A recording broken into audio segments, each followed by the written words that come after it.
He was a man of science, a man of contradictions, and the father of the deadliest weapon the world had ever seen. J. Robert Oppenheimer, the name forever etched in history, for creating the atomic bomb. During World War II, Oppenheimer was appointed as the director of the Los Alamos Laboratory in New Mexico. There, he led the top-secret Manhattan Project, the United States race to build an atomic bomb. He wasn't just managing the project. He was in the thick of it, solving problems, guiding research, and coordinating a team of the world's brightest physicists. Under his leadership, two types of bombs were built. Little Boy, a uranium-based gun-type bomb. Fat Man, a plutonium-based implosion bomb.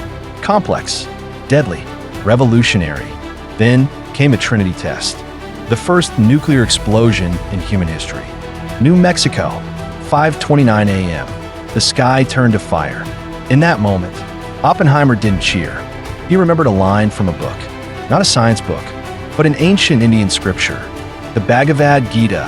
Oppenheimer studied it in its original Sanskrit, mentored by Arthur W. Ryder. He connected deeply with its teachings, duty, detachment, and the struggle between action and morality.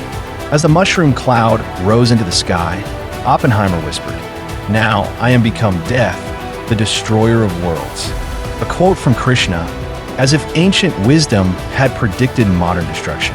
In August 1945, atomic bombs were dropped on Hiroshima and Nagasaki. Japan surrendered. World War II ended. Oppenheimer had fulfilled his duty. But what cost? After the fire, after the silence, came the reckoning. J. Robert Oppenheimer had done his duty, but the man who built the bomb was now broken by it. After the war, something changed in him. He wasn't proud. He was haunted. He said, "We knew the world would not be the same." A few people laughed. A few people cried. Most people were silent. The Gita remained his guide, but now it was a reminder of the heavy burden he carried. To understand his grief, you have to understand the book that guided him. The Bhagavad Gita, an ancient Hindu scripture, not just literature to Oppenheimer, but a moral compass. He didn't just read it. He studied it, lived it. The Gita taught him about dharma, duty, about karma yoga, acting without attachment to the outcome. Like Arjuna, the warrior in the Gita, Oppenheimer saw himself as fighting a necessary war, even if the cost was unbearable. That quote wasn't just poetic. It was a confession, a moment where ancient scripture met modern apocalypse. Soon after the bombings, Oppenheimer told the president, "I feel I have blood on my hands." The Gita had helped him rationalize the act, but it couldn't wash away the guilt. He returned to the Gita often, searching for peace, searching for answers.